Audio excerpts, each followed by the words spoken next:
오늘 하나님께서 우리에게 주신 말씀은 누가복음 10장 25절에서 28절 말씀입니다.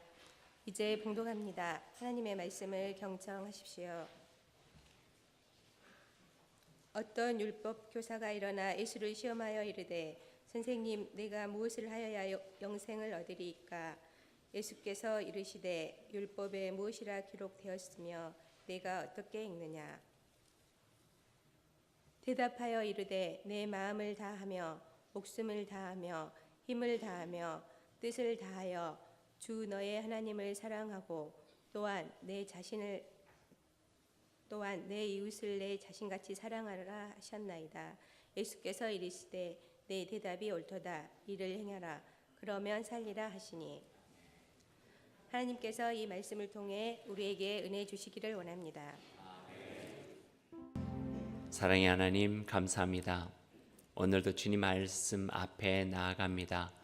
우리의 마음을 열고 우리의 생각을 열고 우리의 삶을 열어 주님의 말씀을 듣겠습니다.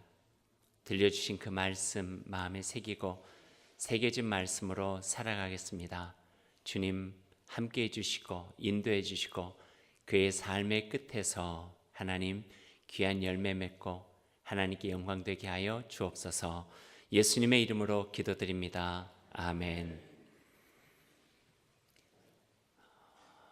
우리 곁에 늘 가까이 있지만 미처 그 소중함을 느끼지 못하는 것들이 있죠. 공기 같은 거, 또 맑은 물, 바람, 또 더 나아가서 가족들도 그런 것 같고요. 친구도 그런 것 같고요. 늘 곁에 있다 보니까 얼마나 소중한지 다 깨닫지 못하고 살아가는 경우들이 있는 것 같습니다. 우리 같은 신앙인들에게도 그와 같은 것이 있다면 아마도 성경, 하나님의 말씀이 아닐까 생각이 되어집니다. 집에 가면 성경이 한두 권 정도는 다 있죠. 작은 성경, 큰 성경, 또 이런 번역 성경, 저런 번역 성경, 누구에게 선물 받은 것도 있고 내 마음에 큰 다짐을 가지고 마련한 성경도 아마 있겠고요. 하지만 가장 많이 팔리는 책이 성경인데 또 가장 잘 읽지 않는 성경을 우리들이 알고 있죠. 그리스도인이라고 한다면은 바로 이 성경 하나님의 말씀의 사람이다 이렇게 표현할 수 있을 것 같습니다. 너무 가깝고 익숙해져 있어서 그 말씀의 소중함을 잊고 살아가곤 하지만 그럼에도 그 귀함을 깨닫게 될 때 하나님의 말씀인 성경은 우리의 생명의 양식이 되고 우리의 길잡이가 되고 우리를 더욱더 삶의 유익함을 누리며 살아갈 수 있도록 도와주십니다. 그것이 바로 하나님의 말씀인 성경입니다. 신앙의 삶의 여정은 다른 말로 하면 말씀과 함께하는 여정이다 이렇게 표현해 볼 수도 있을 것 같아요. 다른 분들은 모르겠지만 적어도 돌아보면 제 인생의 여정, 믿음의 여정, 제 삶에는 그러했던 것 같습니다. 인생의 여정, 믿음의 여정 곳곳에서 하나님의 말씀이 계셨음을 인정하고 고백할 수밖에 없거든요. 전 가끔 이런 생각해요. 마치 넓은 시냇물을 건너가야 되는데 우리 세차게 흐른데 그냥 갈 수 없잖아요. 근데 거기에 징검동들이 있어요. 그래서 하나 딛고 또 조금 더 가까이 가고 또 하나 딛고 조금 더 가까이 가고 마치 말씀이 그런 것 같아요. 그러니까 제 느낌이에요. 인생을 살아가는데 때는 겁도 나고 들어갈 수 있을까 없을까 건너갈 수 있을까 없을까 할 때 징검돌과 같은 말씀 하나가 내 앞에 있어서 딛고 그 다음을 건너가게 하고 또 딛고 그 다음을 건너가게 하고 때로는 슬픔의 거친 물결을 딛고 위로받고 때로는 염려와 걱정의 세찬 물결을 딛고 다시 소망을 얻고 또 굳센 마음과 믿음을 가지고 더 나아가게 하고 바라다 보면 무섭지만 건너갈 길을 바라보면서 다시 한번 용기를 낼 때 하나씩 하나씩 그 징검돌이 있었는데 그 징검돌이 어쩌면 저에게 주신 하나님의 말씀이었다 이렇게 고백해 볼 수가 있을 것 같아요. 어렸을 때 저 교회 열심히 다녔어요. 또 교회에서 그런 거 있잖아요. 성경 암송대회.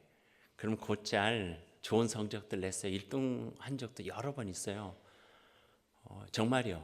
정말 그렇게 했어요. 목사 아들이어서 아마 책임감을 가지고 열심히 준비해 가지고 했는지도 몰라요. 그런데 지금 생각해 보면은 그렇게 열심히 달달 외우면서 1등상을 받았던 성경 암송 구절들이 가물가물해요. 잘 기억이 안 나요. 왜 그런가 생각해 보면은 그 말씀에 제 삶이 연결되지 않았기 때문에 그래요. 머리에 있다가 이제 공책 받았으니까, 선물 받았으니까 이제 사라져 버리지 않았나. 그리고 제 기억 속에는 성경 암송대에서 우수한 성적으로 입상하였기에 이 상품을 드립니다 했던 그 기억밖에 나지 않는 거예요. 그러나 그 외에 제 마음속에 생각하면 지금도 떠올리면서 그 말씀과 더불어 제 삶이 이렇게 기억나는 그 말씀들이 있어요. 그게 저는 징검돌이에요. 그 징검돌 하나로 제 인생의 어려운 고비를 넘어왔던 것 같아요. 그 말씀의 징검돌 하나가 제 삶의 깊은 골짜기에서 위로받고 다시 어깨를 펴고 하늘 바라보면서 일어날 수 있도록 도와주셨던 그게 있었던 것 같아요. 그게 말씀의 징검돌이라고 표현할 수 있는 거죠. 아마 23살의 저한테 있어서는 잊지 못할 위기가 있었어요. 꽤나 힘들었거든요. 그때 저에게 들려줬던 창세기의 말씀이 있었어요. 꽁꽁 묶인 청년 이삭, 어린 이삭에게 시퍼런 칼날을 들이대면서 죽이려 했던 아버지의 손을 막아서면서 하나님께서 하신 말씀이죠. 내 아이에게 손대지 말라. 네가 손댈 수 있는 아이가 아니다. 내 아이에게 손대지 말라. 불안해 죽겠는데 그 말씀이 제 안에 주시면서 제 마음에 큰 힘을 얻었어요. 한 고비를 넘어갈 수 있었던 말씀의 징검돌이었죠. 군에 입대할 때 제가 마음에 새기고 입대했던 말씀이 있어요. 요한복음 8장 29절 말씀인데요. 지난주에 무등산 공군부대와 함께 예배드리면서 그 말씀 같이 나누면서 왜 제가 그 말씀을 좋아하는가 하는 이야기들도 같이 나눴어요. 나를 보내시니가 나와 함께 하시도다. 내가 항상 그의 기뻐하는 일을 행함으로 나를 혼자 두지 아니하시도다.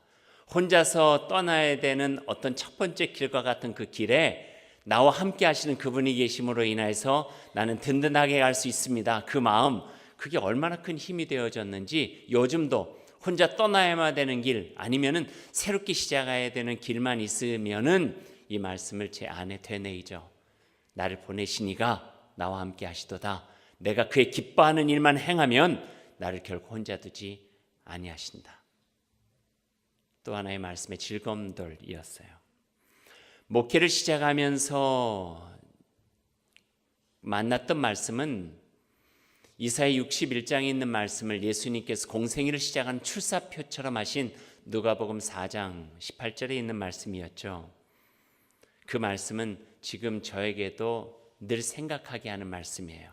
주의 성령이 내게 임하셨으니 이는 가난한 자에게 복음을 전하게 하시려고 내게 기름을 부으사 나를 보내사 포로된 자에게는 자유를, 눈먼 자에게는 다시 보게 함을, 눌린 자에게는 자유롭게 하고 주의 은혜에 의해 샬롬 에이레네 하나님께서 이루실 그 나라를 이루게 하려 하심이라. 너무 좋았어요.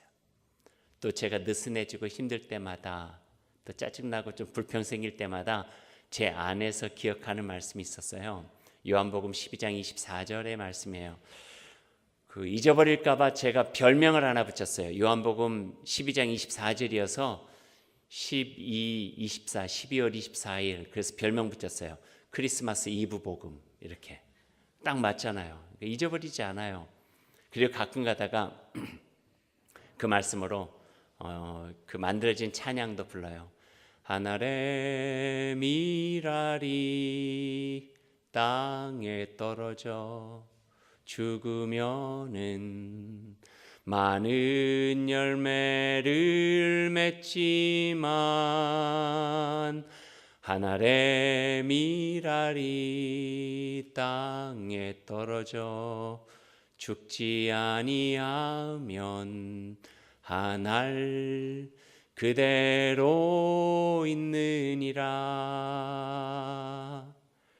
아버지한테 배워서 아버지 곡조처럼 좀 이렇게 흔들리기는 하지만 너무 좋아요. 하늘의 미랄이 땅에 떨어져 죽으면 많은 열매 맺지만 죽지 않으려고 안간힘을 쓰고 발버둥을 치면 그냥 하늘 그대로밖에 남지 않는다. 이사야서 41장 10절과 43장에 있는 말씀은 하나님과 저의 관계를 더욱더 두텁게 해주셨어요. 두려워하지 말라, 겁내지 말라. 내가 나의 의로운 손으로, 강한 손으로 너를 붙잡아 주겠다. 43장에 이렇게 말씀하시잖아요. 내가 너를 창조하였고 내가 너를 지었나니 너는 내 것이다. 네가 불 가운데로 지날지라도, 네가 물 가운데로 지날 때도 내가 너를 지켜주리라. 하나님을 의지하고 나아갈 수 있는 신뢰의 관계를 이 말씀을 통해서 더욱더 든든하고 굳건하게 이어갈 수가 있었어요.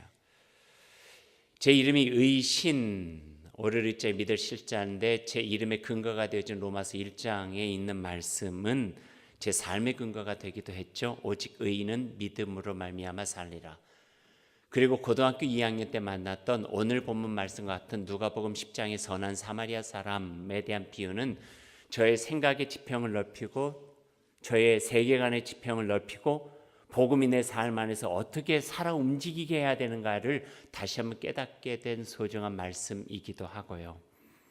그리고 때때로 힘들고 지칠 때 요한복음 21장에서 자기를 3번이나 부인한 베드로와 그 제자들 찾아 나서시고 아침을 해주시면서까지 말씀하셨던 예수님의 음성, 네가 나를 사랑하느냐? 네가 나를 사랑하느냐? 네가 진정으로 나를 사랑하느냐? 네 마음 안에 그 사랑의 조각이라도 남아있으면 내 양을 너에게 맡기겠다. 내 양을 먹이라 치라 하셨던 주님의 치유와 회복의 말씀은 언제 어느 순간에도 저 자신에게 큰 힘이 되었다고 고백할 수밖에 없습니다. 그래서 하나님의 말씀은 제게는 위로의 징검돌, 격려의 징검돌, 치유와 회복의 징검돌, 참된 진리를 향하여 나아갈 수 있도록 격려해 주시는 용기의 징검돌이 되어졌어요.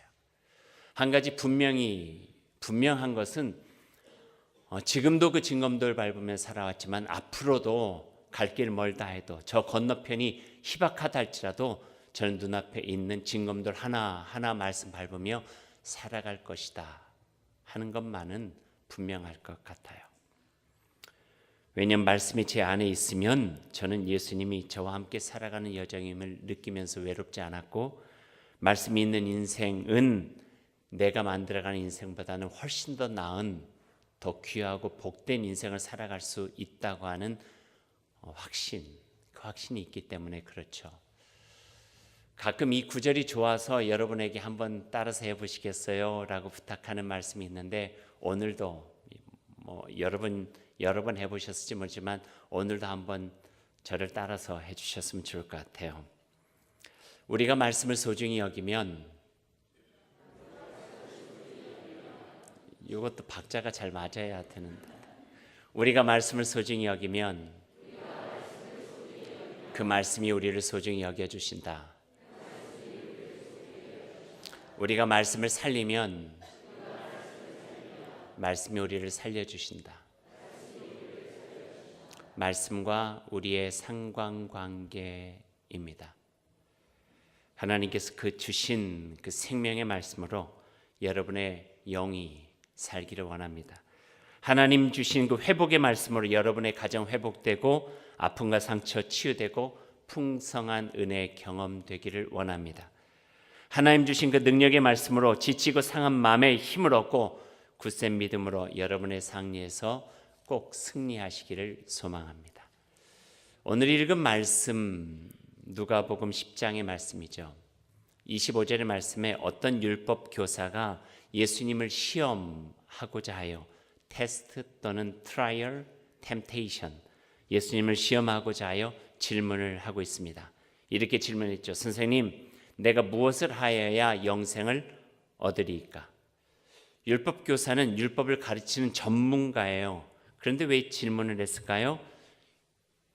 율법의 전문가인 율법학자가 보니까 나사렛 촌놈 예수가 감히 내 전문 분야인 성경을 가르치고 있다 하는 거예요. 어떤 이는 이거를 전문가의 컴플렉스라고 이야기를 하기도 하더라고요. 자기가 얼마나 잘 알고 이르렀든지 간에 라이센스가 있으면 다른 사람이 그 분야에 대해서 이야기하는 것을 못 견디는 거예요. 율법학자가 그랬어요. 율법학자가. 그래서 그는 진정 그 말씀에 대해서 알아볼 심산이 아니라 그가 가지고 있는 얼마나 많이 알고 있나 하는 것들을 조금 알아볼 심산으로 그에게 의도를 가지고 질문한 거죠. 어찌해야 내가 영생을 얻을 수 있습니까? 성경의 가장 핵심적인 질문을 한 거예요. 당신이 성경의 핵심을 알고나 지금 성경에 대해서 가르치고 율법에 대해서 이야기하고 있냐 하는 그 이야기를 하고 싶은 거였겠죠. 비꼬는 마음 그리고 삐딱한 마음이 이 질문 속에 배어져 있어요. 그 질문을 받은 예수님, 그 질문의 의도가 어떤 건지 뻔히 알고 있었기 때문에 그 질문을 질문으로 다시 대답하고 계세요. 26절이죠. 예수께서 이르시되 율법에 무엇이라 기록되었으며 당신은 어떻게 있습니까? 그래요. 성경을 보면은요, 성경을 기록하는 성서 기록자들의 원칙 중에 하나가 예수님을 높이려고 하다 보니까 예수님이 하는 말은 모두가 다 반말로 해놨어요. 예수님을 향하여 하는 말은 모두가 다 존대를 써놨고요. 하지만 우리가 아는 예수님은 결코 그런 분 아니에요. 존대하시는 분이에요. 예를 지켜서 존중해 주는 그런 분이 바로 예수님이에요. 그런 거 잘못 배워가지고 어떤 사람들 막 반말하는데요. 그런 거 아니라는 거예요. 예수님께서 질문하셨어요. 율법에 무엇이라 기록되었으며 당신은 어떻게 읽습니까? 두 가지 내용의 질문이죠. What, 무엇이라 기록되었고 how, 어떻게 읽느냐. 성경 전문가인 율법 교사의 대답을 한번 들어볼까요? 내 마음을 다하고 목숨을 다하며 힘을 다하며 뜻을 다하여 주 너희 하나님을 사랑하고 또한 내 이웃을 내 자신같이 사랑하라 하였나이다. 이렇게 대답을 했어요. 이 대답은 정답이에요. 10점 만점에 10점이에요. 레위기와 신명기에 나와 있는 것들을 종합하고 성경 중에 성경, 율법 중에 율법이라고 하는 가장 중요한 핵심 구절을 예수님께 대답을 하게 된 거예요. 이 대답을 들은 예수님 율법 교사에게 말씀하십니다. 예수님께서 이르시되 당신의 대답이 옳습니다. 하지만 이제 알았으니 이를 행하십시오. 그러면은 살 것입니다. 그렇게 대답을 해주셨어요. 잘 알고 계시네요. 그러니 앞으로 이 말씀에 따라 살아가십시오. 그래야 살 수 있습니다. 이 말씀 따라 살지 않으면 얼마나 많이 알고 있든지 간에 죽은 것입니다. 그 이야기를 해주고 계세요. 말하자면 율법 교사는 무엇, what은 알았지만 how, 어떻게 살 것인가는 제대로 살지 못했다 하는 거죠. 그래서 예수님은 옳은 대답에 대해서는 칭찬했지만 그 다음에 이를 행하십시오. 그러면 살 것입니다. 라고 지식만 있는 삶을 지적하고 있는 모습을 보게 됩니다. 무엇을 아는 것 중요해요. 하지만 아는 것만으로 우리의 신앙생활이 다 되는 건 아니죠. 성경에 보면은요, 성경 지식은 사탄도 가지고 있어요. 사탄도 알만한 것은 다 알고 있다는 거예요. 그래서 예수님의 강조점은 무엇을 아느냐가 아니라 그 말씀을 가지고 어떻게 살고 있느냐, 여기에 중점을 두고 있다는 거죠. 지식보다는 실천이요, 암보다는 삶인 것이죠. 20세기 영성가라고 이야기한 그 토마스 몰튼이라고 하는 분은 우리가 성경을 읽는 것에 대한 세 단계를 이야기하고 있어요.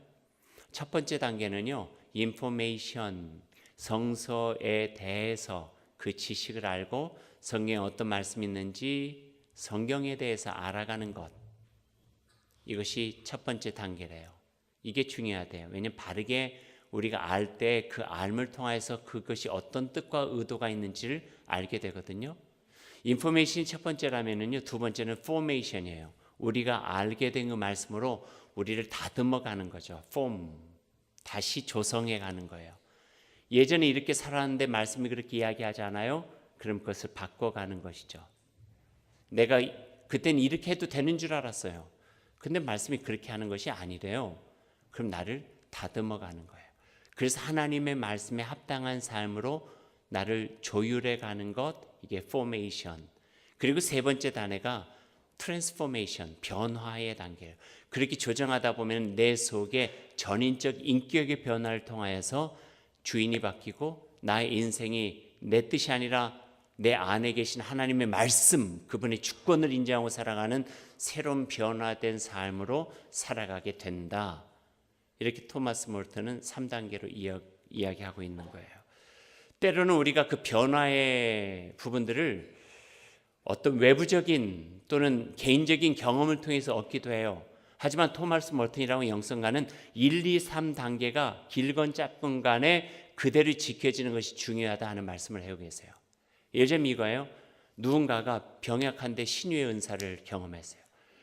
그래서 변화가 왔어요. 하나님만이 나를 치료해 주신다고 하는 거.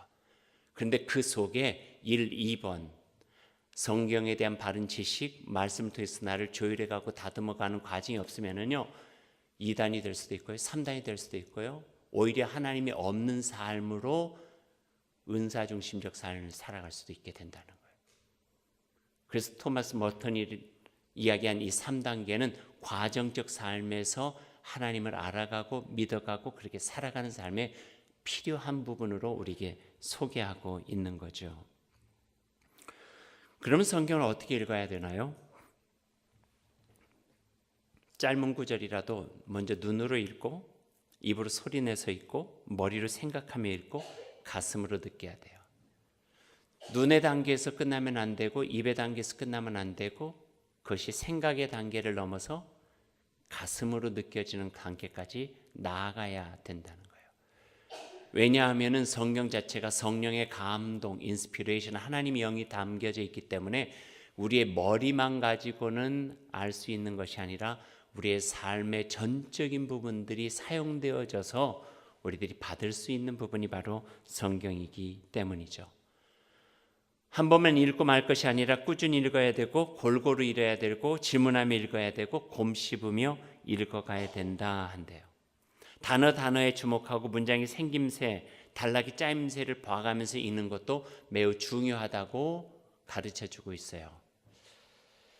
우리가 성경 공부한다고 할 때요, 엄밀히 따지면 두 가지 부분으로 나눌 수 있어요. 첫 번째는 성경 연구예요. 그리고 두 번째는 성경 공부예요. 성경 연구는 성경에 대해서 바른 뜻과 의미를 알기 위해서 연구하는 거예요. 이 구절은 어떤 의미가 있는가? 당시의 배경 속에서 어떤 의도로 이 말씀이 쓰여져 있는가? 이런 걸 깊게 아는 거예요. 약간은 전문적인 부분들도 필요하죠. 성경 공부는요, 그렇게 해서 알게 된 성경 말씀과 하나님의 뜻과 그 의미를 안고 지금 나의 삶에서 어떻게 살아가는가에 대한 부분이에요. 어떤 것이 더 필요할까요? 어떤 것이 필요할 것 같아요? 이럴 때 그 좋은 대답은요, 두 가지 다 필요합니다. 연구가 돼서 바르게 알 때 바르게 적용하고 살아갈 수가 있는 거예요. 1번이 빠진 채 2번이 있으면은요, 내 마음대로 살아갈 가능성이 많고 자의적으로 해석하고 살아갈 수 있는 가능성이 많아요. 1번만 있을 때는요, 머리에 대한 지식들은 많은데 율법 교사처럼 삶이 빠져버린 채 아는 것만 많은 이가 될 수 있어요. 그래서 1번과 2번이 우리 안에서 잘 함께 있어야지만 말씀이 우리 안에서 살아갈 수 있도록 동력이 되어진다는 말씀이에요. 어떻게 성경을 읽어야 될까요? 내 뒤를 돌아보며 내 앞을 내다보며 내 속을 진지하게 들여다보며 읽어야죠.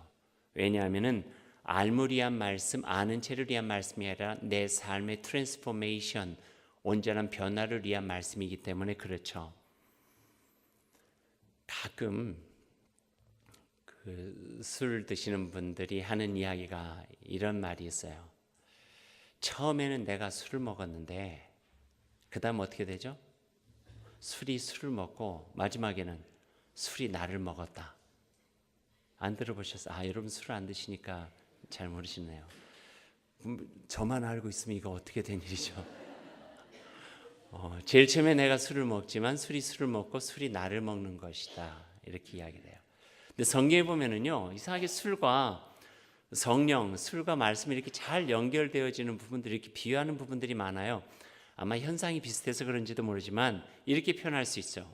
처음에는 내가 말씀을 읽지만 서서히 그 말씀을 읽어가고, 시편에 있는 것처럼 하나님의 말씀이 꿀송이보다 답니다 하는 것은 그 말씀이 읽어간다는 거예요. 그러다가 나중에는 말씀이 나를 읽어요.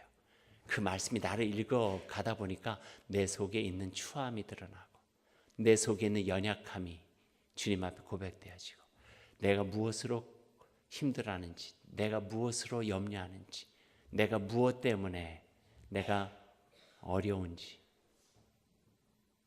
이거를 말씀이 나를 읽어가는 거예요. 그러면서 내 안에 새로운 변화의 역동성이 생겨가는 거죠. 그러니까 1단계에서 끝나지 마세요. 말씀을 읽는 걸로. 2단계로 넘어가서 말씀을 읽을 수 있도록. 그리고 더 나아가서 말씀이 나를 읽어갈 수 있도록. 그래서 그 하나님의 말씀이 육신이 되어 이 땅에 오실 뿐만 아니라 하나님의 말씀이 육신이 되어 내 안에 거하심에 내가 이제는 하나님의 말씀의 사람으로 살아갈 수 있다라고 고백할 수 있게 해야 된다는 말씀이에요. 모든 성경은 하나님의 감동으로 이루어진 것이니 원죄자 성령의 도우심 없이는 그 의미를 알 수 없기에 성령이 내 안에 계셔서 하나님의 말씀을 들려주실 수 있도록 그분에게 내어드려야 되고요. 성경의 주인공은 성자 예수님이시니 예수님 심장 품고 읽어야 되고요. 성경은 성부 하나님의 말씀이시니 성경을 통해 말씀하시는 하나님의 뜻, 하나님의 마음 헤아리며 읽어가야 되는 거죠.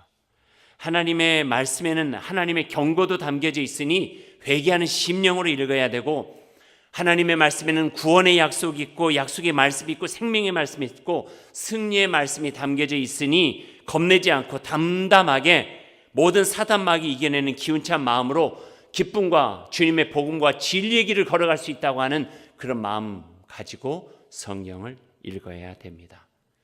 자기 식으로 억지로 풀이해서도 안 되고 내 입맛에 맞는 말씀만 읽어서도 안 되고 내 입장이나 생각 정당하기 위해서 이런 구절 저런 구절 함부로 인용해서도 안 되고 하나님의 말씀이 있는 그대로의 말씀으로 나아가야 되죠.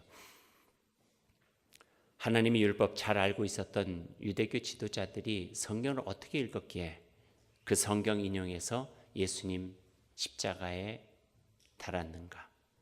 성경을 어떻게 읽고 해석했기에 십자군 전쟁이 일어나고 마녀 사냥이 있었는가? 성경을 어떻게 읽고 해석했기에 예수 믿는 사람들끼리 반목하고 갈등하고 미워하며 하나님 마음 아프게 해드리는가? 성경을 어떻게 읽었기에 서로 사랑하라, 원수까지도 사랑해야 된다 하는 말씀을 알매도 불구하고 아직도 미움, 시기, 질투가 그 안에 철벽처럼 차고 있는가? 성경을 어떻게 읽었기에 세습을 마땅하다 하고 땅 투기하며 복이라고 기뻐하고 제때 임금 주지 않고 부자 되어 헌금하고 거짓과 불륜, 모함에 여전히 그 자리에 있는가? 성경을 자기 중심, 자기 욕망, 자기 신념, 자기 교리에 따라 해석했기 때문이고 성경을 자기 자신, 자기 집단에 유리하도록 아전인수격으로 해석했기 때문이죠. 성경을 그렇게 읽어서는 안 되고 그렇게 적용해서도 안 되고 그렇게 살아서도 안 된다 하는 말씀을 오늘 우리에게 들려주고 계시는 것이죠. 아는 것이 잘못되면요, 사는 것도 잘못됩니다. 그럼 어떻게 읽어야 됩니까? 하나님의 말씀 성경을 먼저 기도해야 돼요.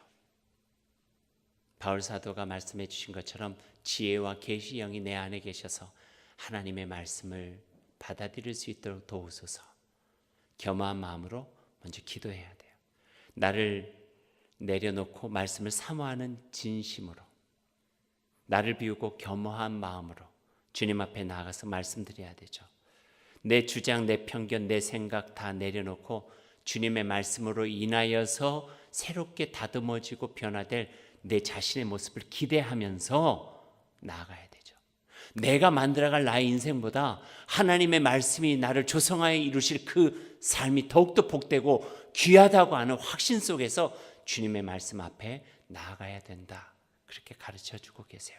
그렇게 말씀 잘 읽으면요, 그리고 그렇게 말씀으로 살아가려고 애쓰면 우리 안에 예수님을 닮아가는 구석이 조금이라도 더 넓어지게 되고 우리의 삶을 통하여서 이전에 살지 못했던, 때로는 힘들고 어려울 수 있겠지만 새로운 말씀으로 지어진, 조성되어진 삶을 살아가면서 감사하고 기뻐하고 이렇게 살다 보면 주님께 드릴 수 있는 귀한 열매 있겠다고 확신하면서 갈 수 있는, 적어도 징검들 하나하나 밟아가면서 저 건너편으로 나아갔을 때 하나님께 영광되어진 주의 백성, 주의 자녀 될 수 있다고 하는 그런 마음으로 살아갈 수 있다고 하는 것을 고백할 수 있습니다.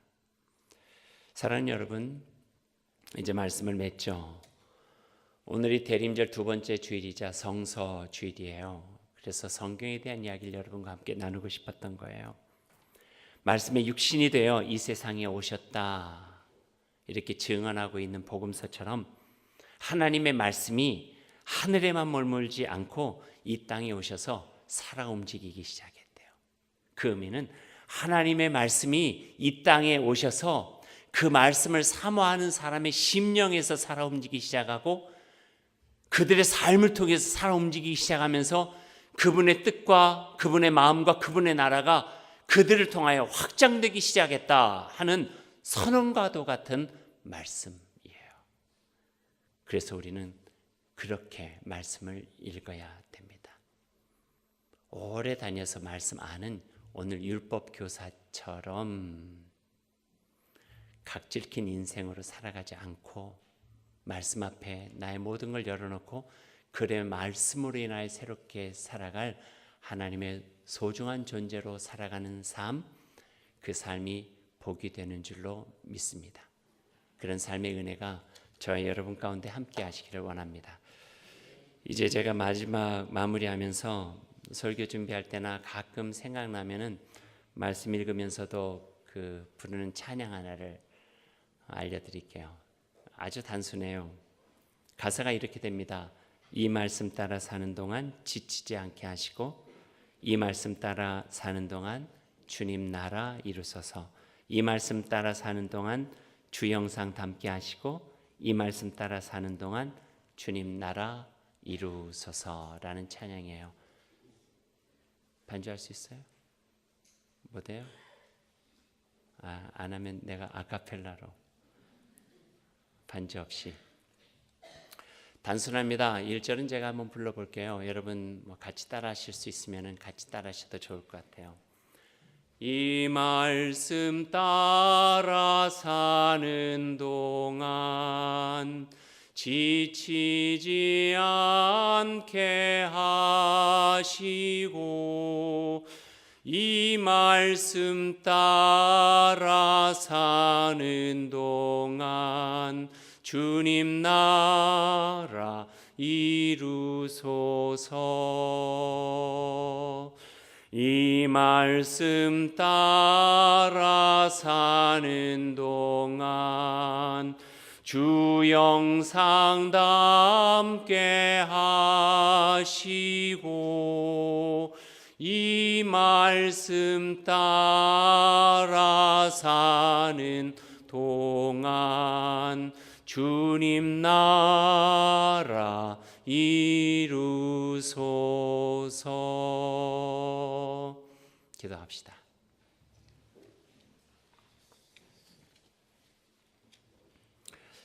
하나님의 말씀을 우리는 읽어야 됩니다.